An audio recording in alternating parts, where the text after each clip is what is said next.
আসসালামু আলাইকুম। আজ আমি আপনাদের সাথে শেয়ার করব নলেন গুড়ের পায়েস রেসিপি। যেভাবে বানালে দুধ গুড় মেশালে দুধ কিন্তু কেটে যাবে না, আর পায়েস হবে একদম পারফেক্ট। আর নলেন গুড়ের গন্ধ আসবে খুব সুন্দর। নলেন গুড়ের পায়েস বানানোর জন্য আমি এখানে 1 কেজি দুধ নিয়েছি। দুধটা আমি একটু সময় নিয়ে জাল করে নিচ্ছি। দুধে যখন বলক চলে আসবে, এখন আমি এতে দিয়ে দিচ্ছি একটা এলাচ, 2টা দারচিনি, 2টা তেজপাতা, অল্প পরিমাণে লবণ। এরপরে দিয়ে দিলাম পোলাও চাল। আমি এখানে আজকে পোলাও চাল দিয়ে পায়েস করে নেব। আপনারা চাইলে কিন্তু আতপ চাল দিয়েও পায়েসটা করে নিতে পারবেন। এরপরে আমি একটু সময় নিয়ে দুধটা জাল করে যাব, যাতে চালটা ভালোভাবে ফুটে যায়। যারা মিষ্টি বা পায়েস খেতে পছন্দ করেন, আশা করছি তাদের কাছে আমার আজকের রেসিপি ভালো লাগবে। এরপরে যখন চালটা ফুটে দুধের কালারটা একটু চেঞ্জ হয়ে যাবে, এখন আমি এতে দিয়ে দেব একটু একটু করে নলেন গুড়টা।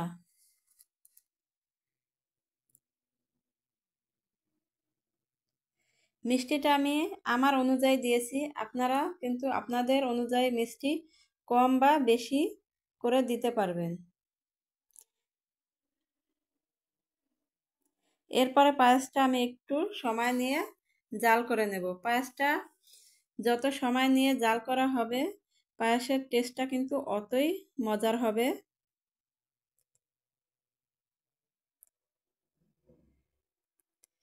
পায়েসের স্বাদটা আরেকটু বাড়ানোর জন্য আমি এখানে দিয়ে দিচ্ছি পায়েসের ভিতর বাদাম। বাদামটা আমি আগেই ভেজে একটু গুঁড়ো করে নিয়েছিলাম। এখন আমি বাদামটা দিয়ে পায়েসের সাথে ভালো করে মিশিয়ে নিচ্ছি।